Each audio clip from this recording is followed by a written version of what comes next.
5 tahun ke depan Pak Prabowo itu desain kebijakan ekonominya gimana untuk bisa mencapai target ambisius 8% dengan Itu segala kondisi yang realistis gak itu Mas 8% itu? Target 8% memang jujur peluangnya nggak besar. Kalau 2025 ternyata kita stuck di 5% atau malah lebih rendah, ya sudah lupakan saja. Makanya itu di tahun 2025 ketika kita saatnya bayar utang, ya negara harus narikin. Narikinnya dari mana? Ya PPN mau dinaikkan 12%, BPJS, kemudian dana pensiun dikumpul. Saya ingin menyarankan Pak Prabowo nanti untuk meninjau kembali lah 12% ini. Saya khawatir itu nanti justru akan mengganggu konsumsi rumah tangga kita.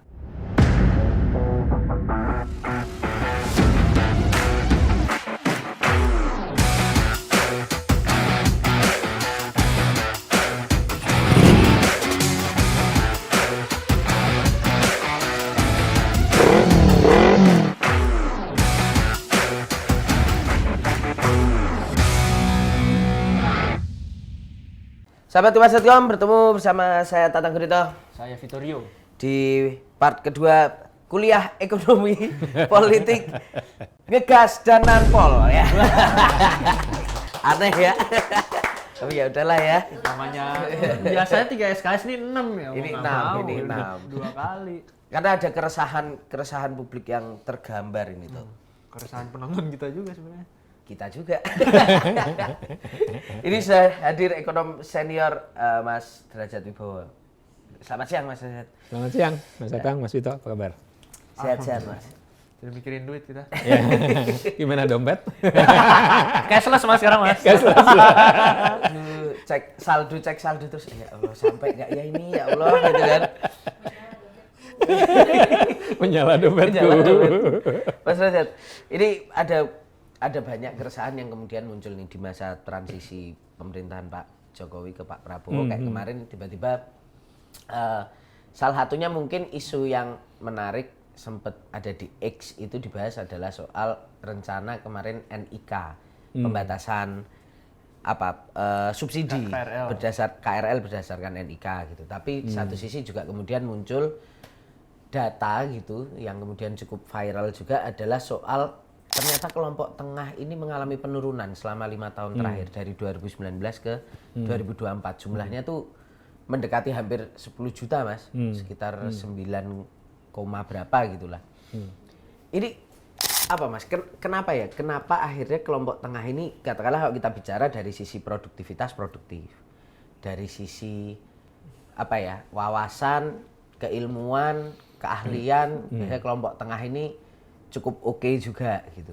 Tapi justru paling terbebani nih Mas kebijakan-kebijakan ini. Ini kalau situasi tidak menguntungkan kelompok tengah ini, kalau bisa kita baca ekonomi kita akan seperti apa itu Mas? Iya, kelas menengah ini memang untuk negara-negara seperti Indonesia termasuk yang rentan dengan ada satu buku Lester Thurow itu perubahan tektonik dalam ekonomi. Perubahan tektonik dalam ekonomi. Jadi kayak gempa, karena ada gempa tektonik gitu ya. Jadi sekarang ini kita mengalami perubahan banyak. Pandemi udah jelas gitu ya. Kemudian ada lagi disrupsi AI, ya kan. Kemudian digitalisasi semakin gencar segala macam. Nah, kasarnya apa? Dari sisi perubahan struktural dalam ekonomi pembangunan itu ada istilah perubahan struktural. Ketika perubahan struktural itu ketika ekonomi berubah dari struktur yang tradisional menjadi struktur modern. Kalau zaman dulu orang mikirnya adalah dari pertanian ke industri, ya kan? Kalau sekarang mungkin perubahan struktural itu kita modifikasi dari non digital ke digital. Ini perubahan struktural ini besar sekali efeknya kan? Ya toh berapa banyak pekerjaan yang hilang karena perubahan dari non digital ke digital, ya kan? Banyak pekerjaan yang hilang toh jadinya kan. Nah, jadi kelas menengah kita itu tampaknya tidak siap menghadapi perubahan struktural itu. Ya, sehingga kemudian terjadi perubahan jenis pekerjaannya yang tadinya settle ternyata jadi nggak settle.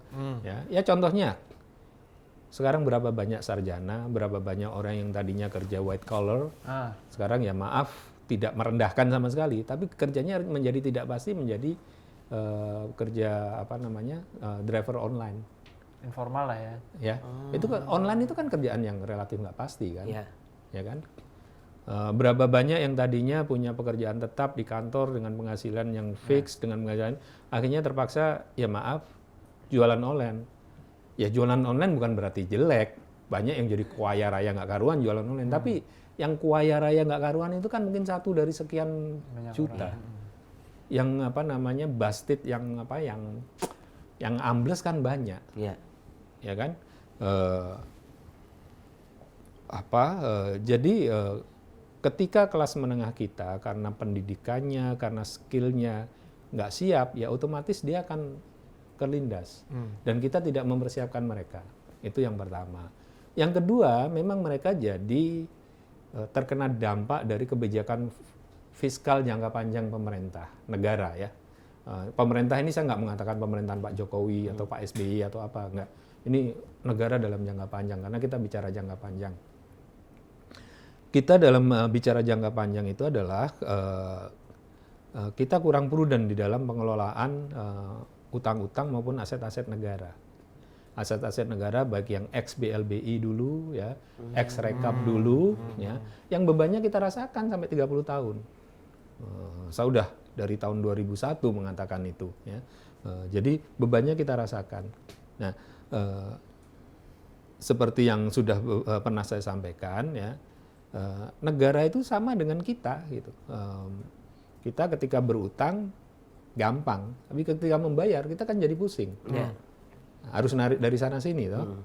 Nah, sama. Jadi sekarang ini sebagian utang yang kita buat, sebagian beban yang kita buat dulu, itu saatnya sekarang kita bayar. Karena obligasi kita ada yang 10 tahun, ada yang 5 tahun ya. Yang 5 tahun ya oke lah udah kerasa rutin ya. Tapi yang 10 tahun kan yang dibuat tahun 2014 terasa sekarang. Dibuat tahun 2013 terasa sekarang. Dibuat tahun 2015 nanti kerasa.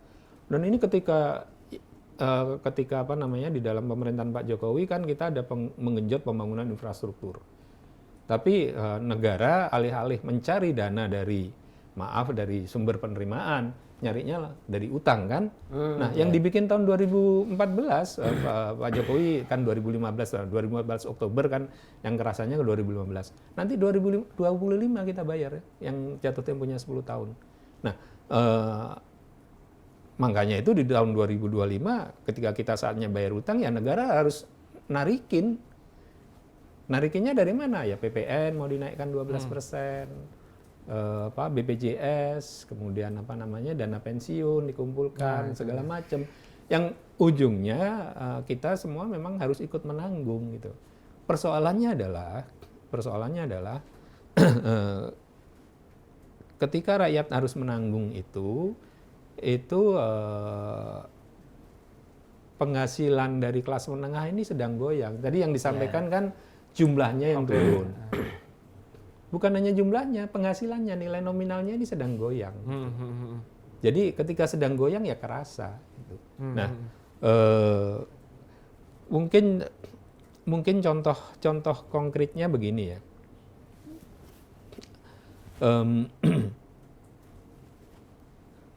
Kita dianggap bayar pajaknya itu kurang. Ya, kita dianggap orang-orang pribadi PPh-nya kurang.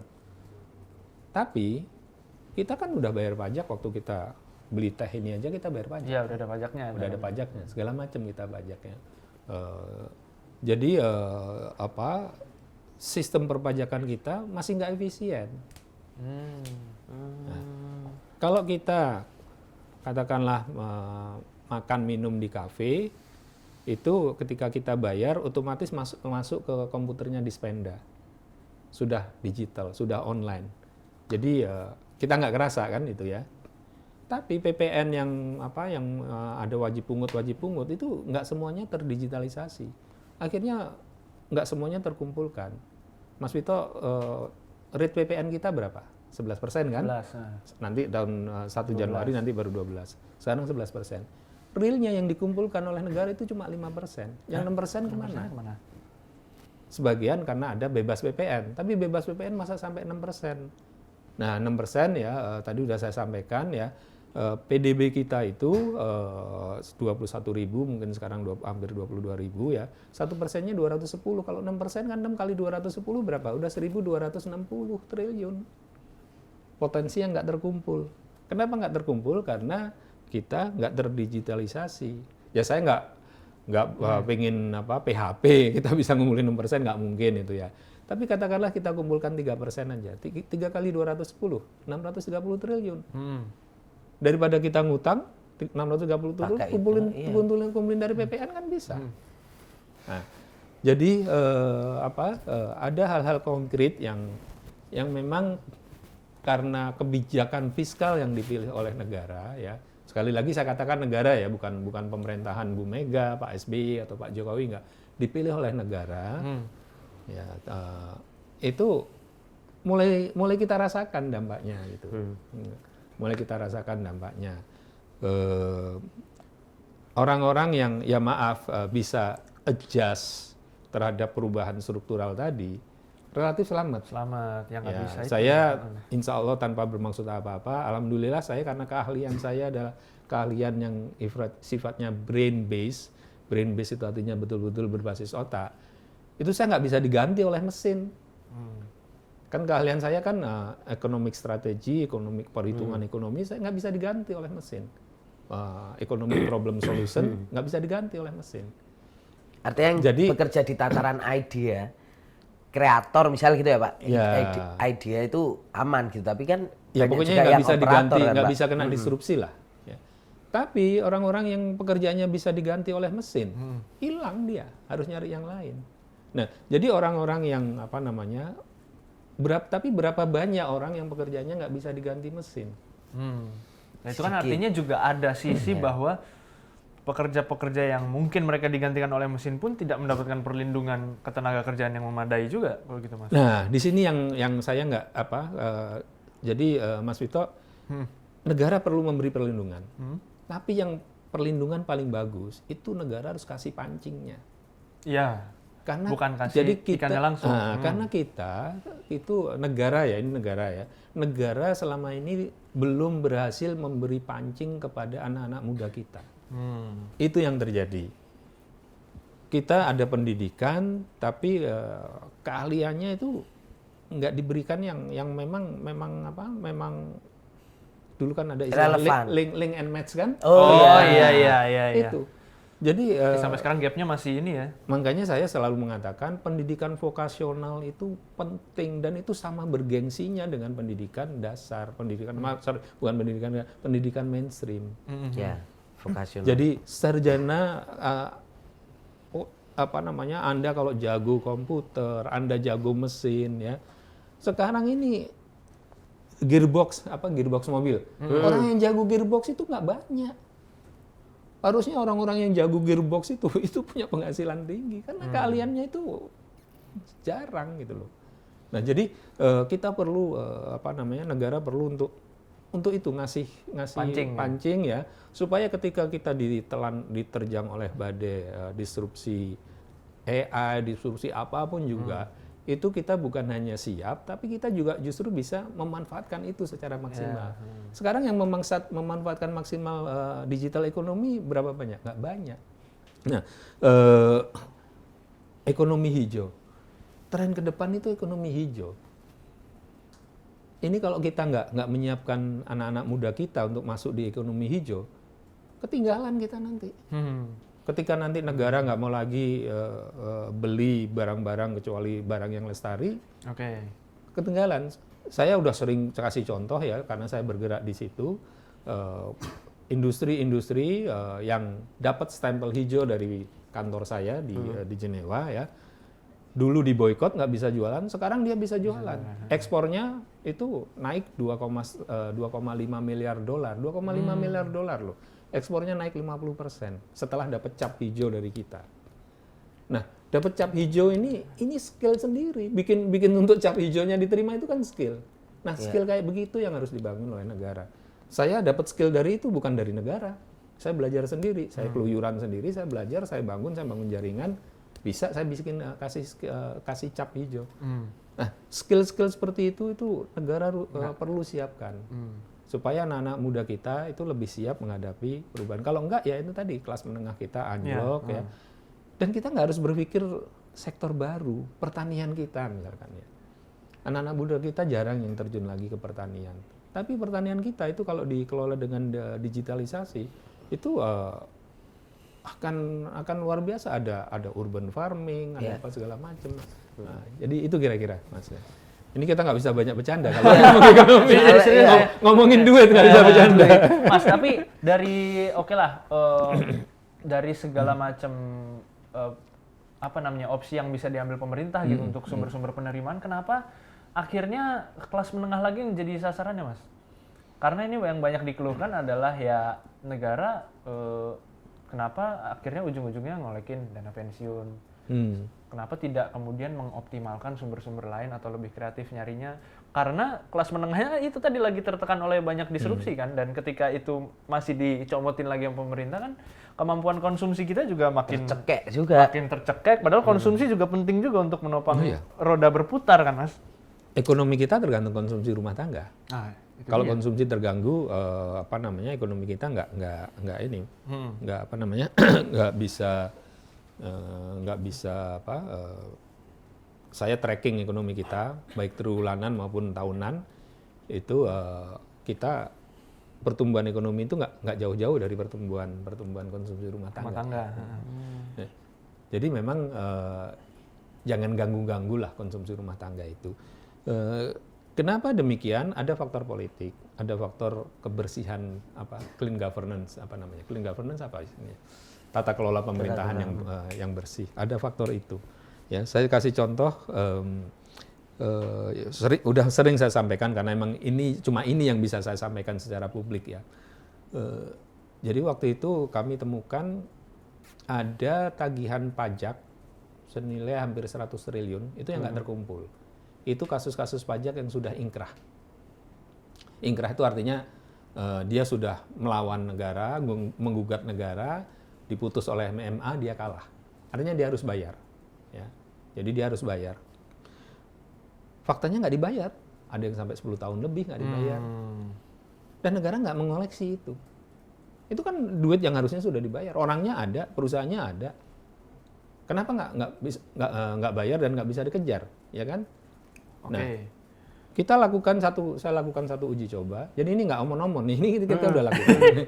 Kita lakukan satu operasi. Dengan operasi khusus itu, dalam waktu 30 menit, kita pilih yang paling kecil ya. Dalam waktu 30 menit, awalnya dia menolak membayar. Tapi setelah kita tunjukkan operasi kita, akhirnya dia minta waktu, keluar sebentar, dia mengatakan, baik Bapak kami akan bayar. 400 miliar lebih, 30 menit. Dan itu hanya kecil dari hampir 100 triliun tadi. Itu kalau bisa dikumpulkan kan mengurangi beban kita untuk narikin dari. Artinya daripada kita narikin lagi, lebih baik kita mengoptimalkan aset-aset yang memang belum yang dioptimalkan gitu. Ya. Dan itu akan jadi langgam kebijakan Pak Prabowo ke depan atau gimana, Mas? Ya, saya berharap begitu ya. Jadi itu ya. Pajak-pajak yang sudah ingkrah. Ada lagi cukai. Cukai-cukai palsu itu kan banyak, cukai rokok palsu itu. Kita udah tahu kok siapa yang bikin, kita udah tahu siapa pemainnya, kita udah tahu disembarinya kemana. Dan itu nilainya gede. Negara kan ruginya gede dan itu karena kita udah tahu semuanya, itu sebenarnya tinggal satu operasi saja, tapi yang mengoperasi harus kalau kata lagunya Iwan Fals ya sapu yang bersih kan. Nah, yang mengoperasi harus bersih karena kalau enggak ya kayak saya waktu operasi yang 400 miliar itu, dia Mas Ajat, udahlah nggak usah, Mas Ajat kita kasih 10%, lumayan 40 miliar, 10%. Kami bayar dikit aja. Saya kaya raya 40 miliar kan. Ya yang operasi harus benar gitu ya. Jadi artinya memang ada satu masalah governance yang harus kita beresin. Kalau itu bisa kita beresin, saya dengan senang hati tanpa dibayar saya akan tunjukkan sumber-sumbernya itu di mana. Karena waktu itu saya temukan juga waktu saya bertugas sebagai bagian dari negara. Ya. Jadi bukan saya nyari sebagai itu aja. Saya juga pakai alat-alat negara, instrumennya negara yang saya pakai gitu. Jadi itu yang saya sebut dengan penerimaan ad hoc. Artinya ketika dia sekali diambil, habis itu habis. Nah, makanya kita harus bangun dua, penerimaan ad hoc dan penerimaan sistemik. Yang sistemik tadi dari digitalisasi tadi. Nah, saya lebih senang digitalisasi pertama itu PPN. Karena apa? Karena dia nggak langsung terkena ke Mas Hatta, Mas Wito, semuanya ya. Nggak terkena ke kelas menengah. Karena PPN kan yang bayar perusahaan, wajib pungut. Ya kan? Dan selama ini mereka emang harus bayar itu. Dan mereka akan seneng kok. Kalau jadi gini, orang berpikir kalau terjadi digitalisasi, nanti kami kan nggak bisa ngeles lagi. Bayar 50 harus bayar 50 gitu kan. Tapi mereka lebih seneng. Kenapa? Karena mereka tagihannya 50, mereka bayar 50. Kalau sekarang tagihannya 50, mereka bayar 20. Yang 10 dikasih orang. Sorry. Saya nggak usah sebut. Yang 10 dikasih ke oknum. Saya ralat ya. Yang 10 dikasih ke oknum. Oknum loh. Yang 10 dikasih ke oknum. Tapi kan sekarang selesai, nanti ada lagi, nanti ditemukan lagi. Itu malah menyandra itu. Dia tersandera. Tapi kalau ini 50 selesai saya. Udah, 50 saya tenang. Nah, nanti saya bisa kerja, saya hasil yang saya bikin jadi 500 gitu loh. Jadi dia nanti akan bayar pajaknya mungkin akan lebih gede. Ya.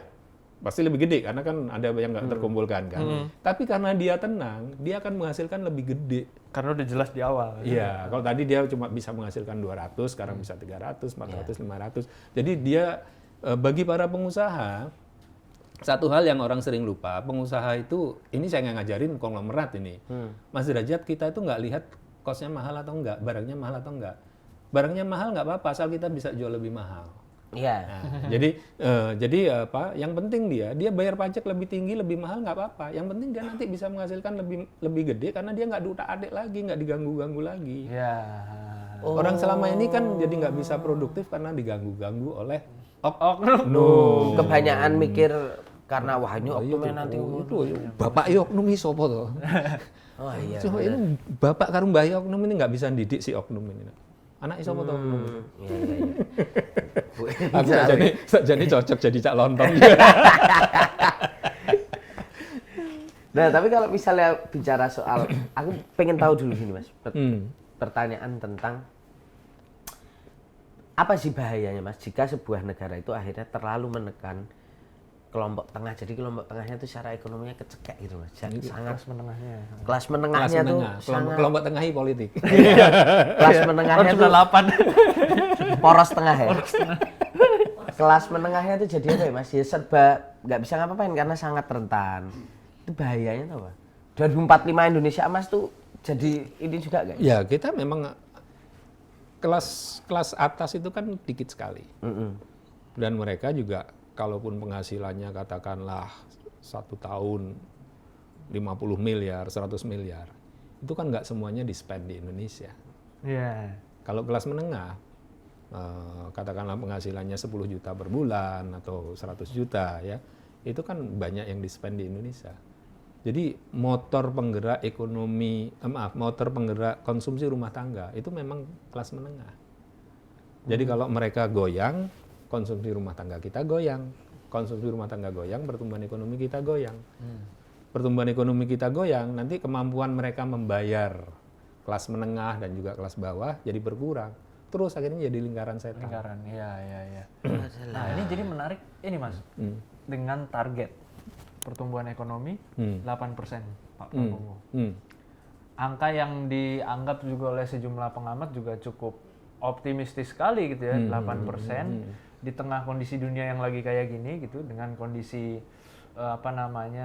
katakanlah tadi konsumsi kelas menengah kita juga banyak yang anjlok. Artinya jadi 5 tahun ke depan Pak Prabowo itu desain kebijakan ekonominya gimana untuk bisa mencapai target ambisius 8% dengan segala kondisi yang realistis gak itu Mas 8% itu? Iya Mas. Ya, Jadi gini, yang ada salah paham Pak Prabowo seolah-olah dianggap 8% itu rata-rata 5 tahun. Enggak. Oke, tapi Itu bukan rata-rata 5 tahun. Jadi tapi Indonesia bisa mencapai 8%. Saya istilahkan attainable growth ya. Jadi pertumbuhan yang bisa dicapai. Bisa. Oh. Karena memang sejarah kita bisa.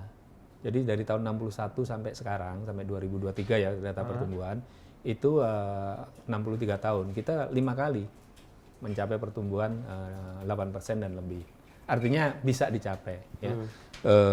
Tapi juga kita harus realistis melihatnya bahwa karena 5 dari 63 artinya peluangnya juga sekitar 8%. Gitu. Jadi peluangnya bukan 90%, tapi juga sekitar 8%. Gitu. Ya.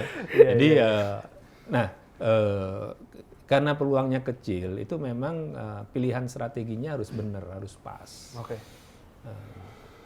Kalau saya lihat dari teori-teori ya, itu memang yang paling gampang adalah dari perubahan struktural yang disebut industrialisasi.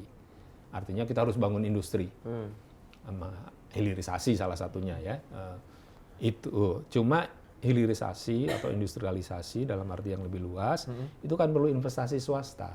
Swasta nggak mau masuk kalau dia kira-kira nggak yakin. Iya. Berapa kali kita ngundang Elon Musk kan, nggak datang-datang ujungnya dia investasi di tempat lain toh, ya kan? Berapa kali kita macem-macem sama dia, ternyata nggak datang. Karena kalau nggak yakin orang nggak akan investasi. Dan di Indonesia jarang sekali investor kita, pengusaha kita itu yang industrialis. Kebanyakan adalah traders, pedagang. Ya. Oke. Jadi Iya. memang jiwa industri kita belum banyak. Ya ada beberapa lah, saya nggak bisa sebutkan karena nggak etis ya. Ada beberapa yang memang terjunnya di industri.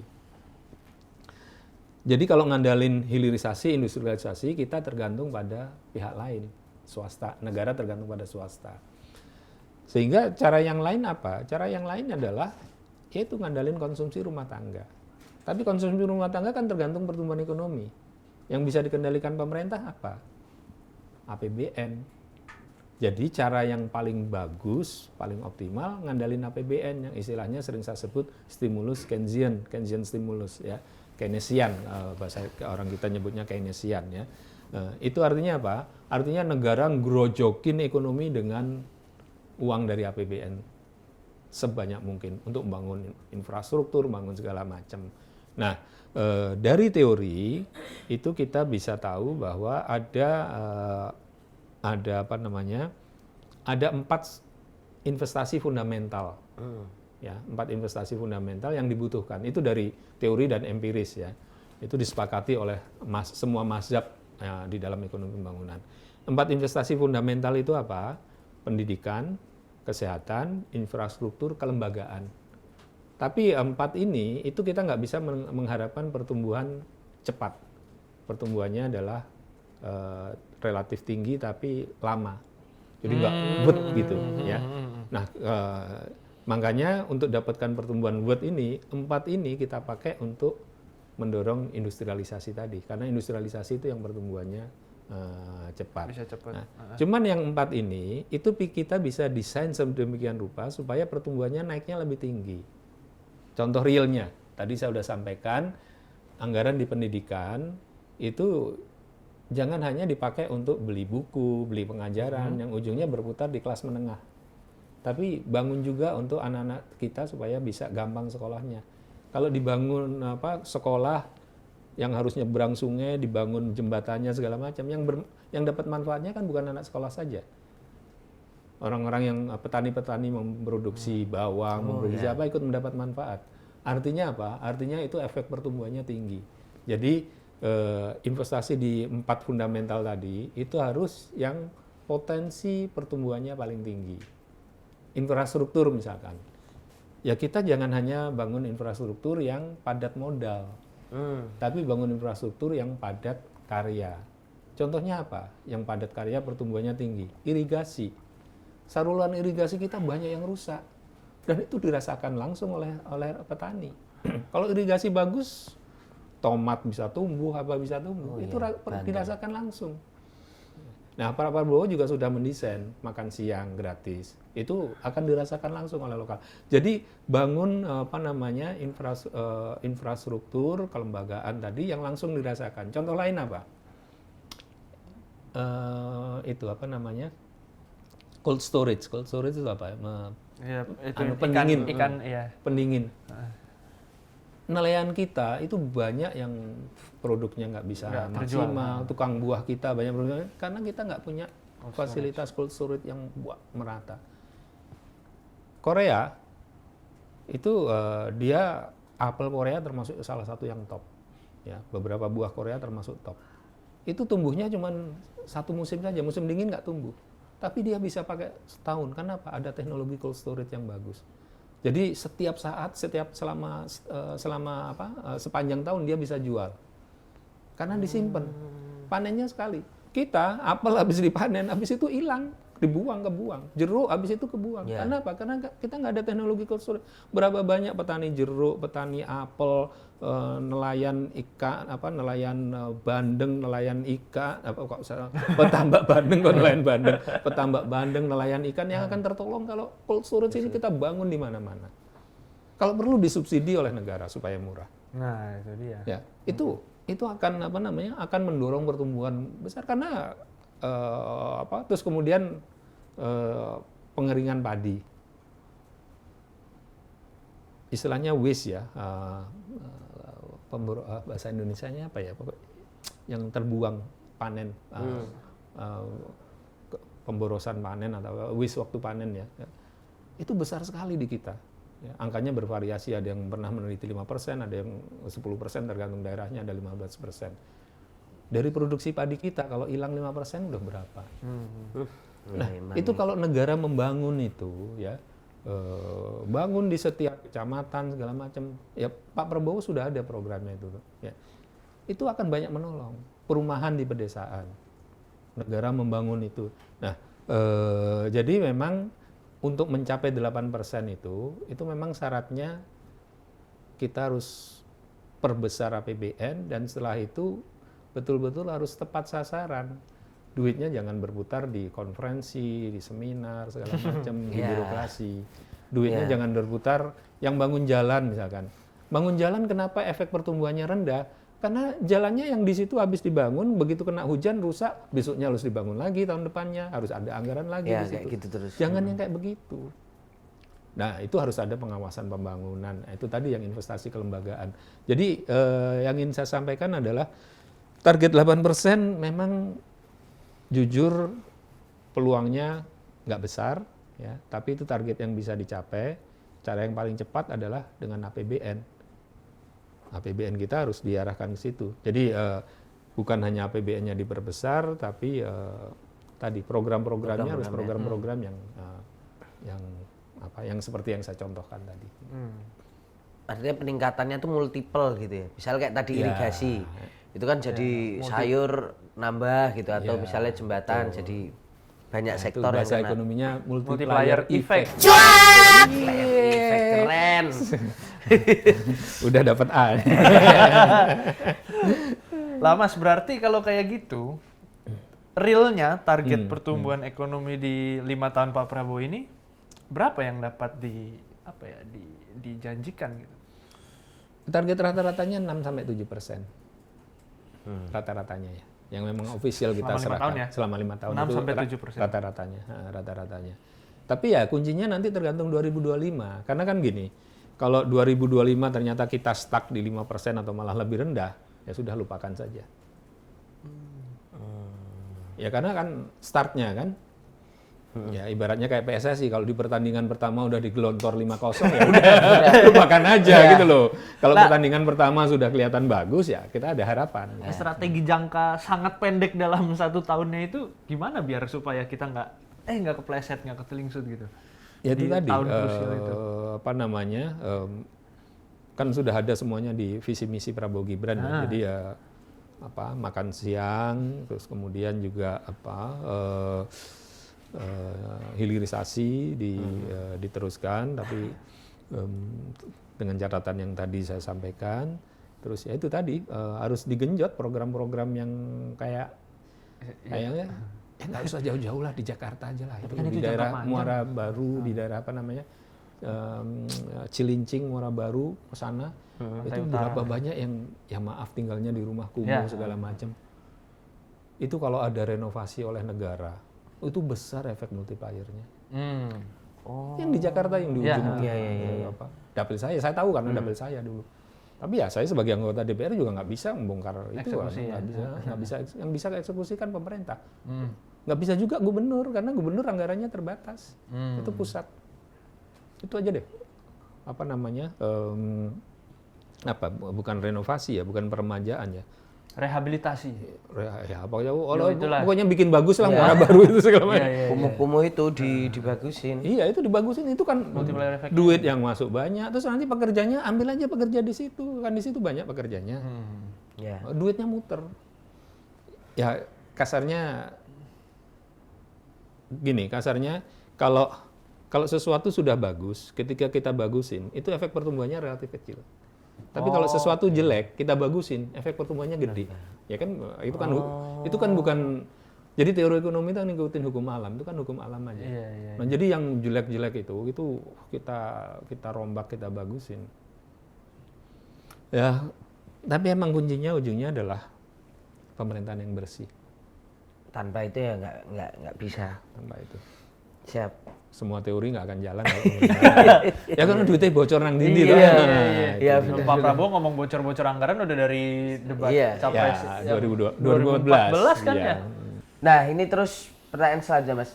Terus gimana nih perlindungan jangka pendek untuk kelas menengah tadi itu, Mas, supaya mereka nggak terus turun susutnya makin banyak gitu. Kalau perlindungan, kita kan sudah ada agenda untuk PPN 12% ya. Itu memang sudah jadi undang-undang. Jadi mau nggak mau harus dilakukan. Tapi saya sebagai ekonom ya, bukan sebagai orang PAN, sebagai unsur pimpinan PAN, saya ingin menyarankan Pak Prabowo nanti untuk meninjau kembali lah 12% ini. Meninjau kembali. Saya khawatir itu nanti justru akan mengganggu konsumsi rumah tangga kita. Ya, jadi cari sumber penerimaan yang lain. Saya khawatir malah kontraproduktif karena orang mikirnya kalau PPN-nya naik otomatis penerimaannya naik.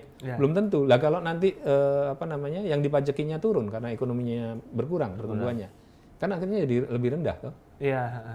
Jadi ibaratnya orang mikirnya kalau dipajekin itu daging ayamnya akan makin banyak gitu.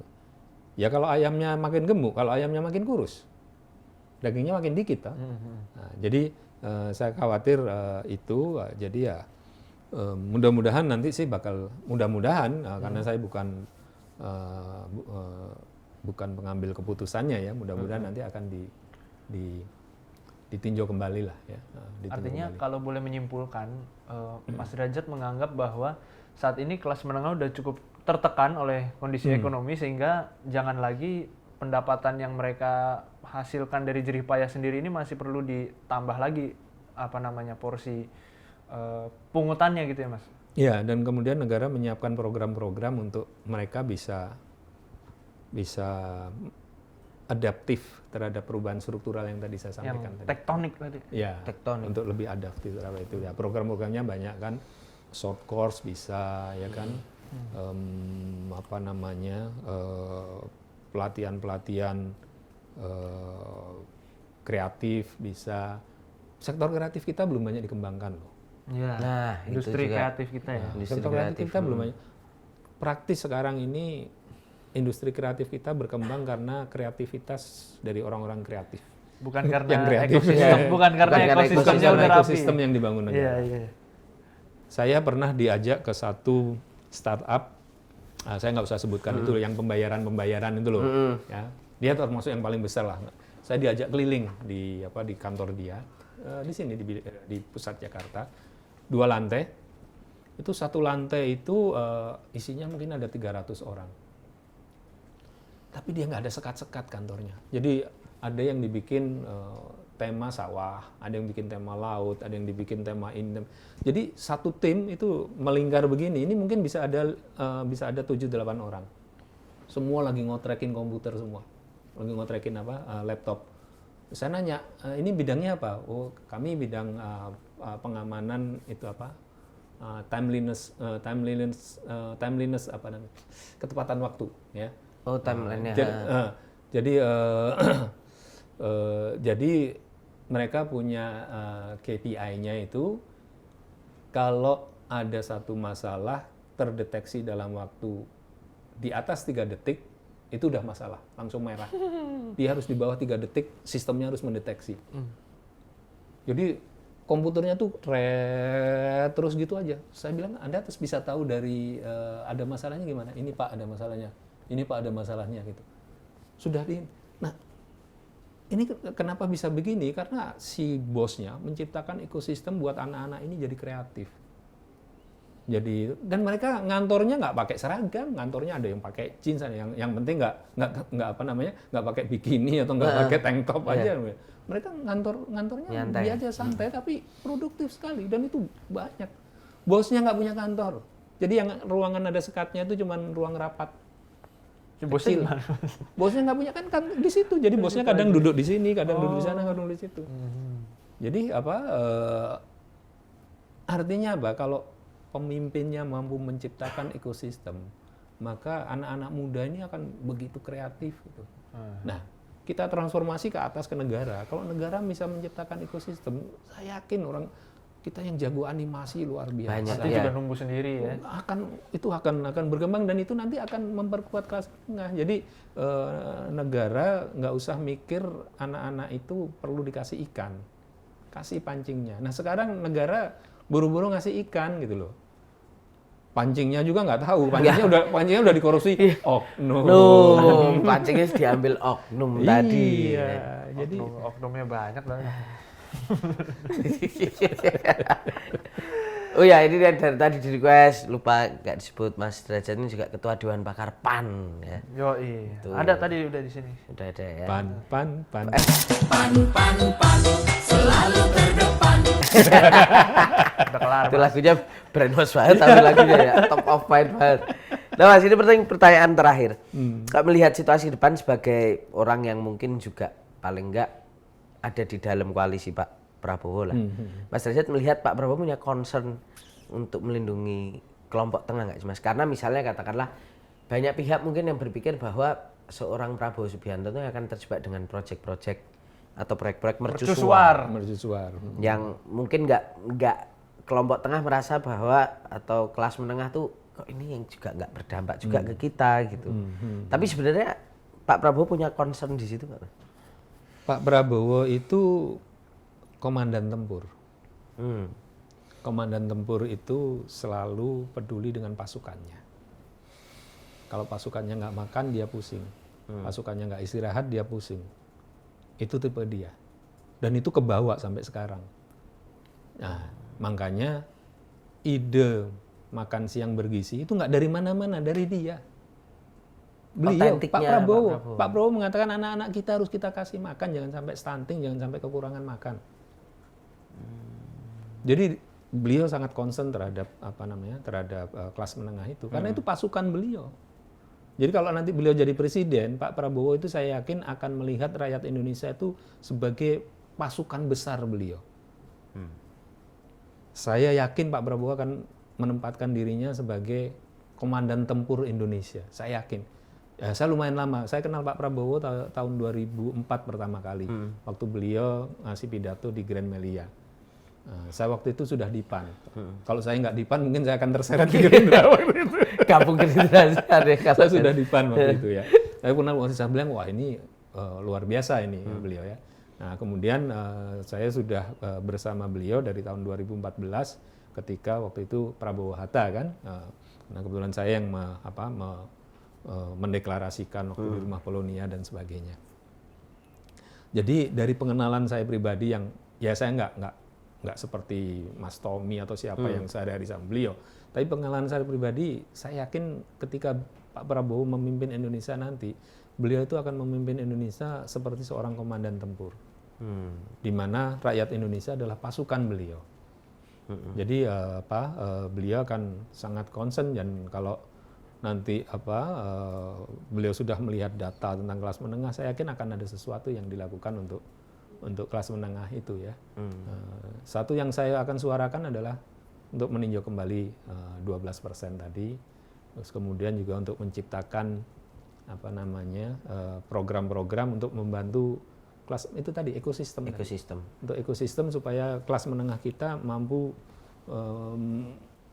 beradaptasi dengan perubahan struktural tadi. Banyaklah ekosistem dan nanti saya mungkin perlu ide tambahan dari teman-teman di Gaspol ya. Apa saja sih yang cocok dilakukan oleh anak-anak muda sekarang gitu. Siap. Oke, gitu. Terima kasih Mas Derajat untuk kuliahnya ya. Akhirnya nama SKS. Akhirnya nama SKS. Kalau ekonomi emang susah kita bercandanya. Iya. Nanti takutnya dianggap piye-piye toh Mas. Ya kita doakan sehat-sehat terus Mas Derajat. Oke, supaya insyaallah. bisa terus mengedukasi, memberikan pencerahan. Asik. Insyaallah. Dan mengatur strategi politik ke depan. Gitu. Oke, gitu sahabat Wasetom, semoga selalu tercerahkan. Saya Tata Grito. Saya Vittorio. Kita ketemu lagi di Ngegas dan Nampol berikutnya. Iya.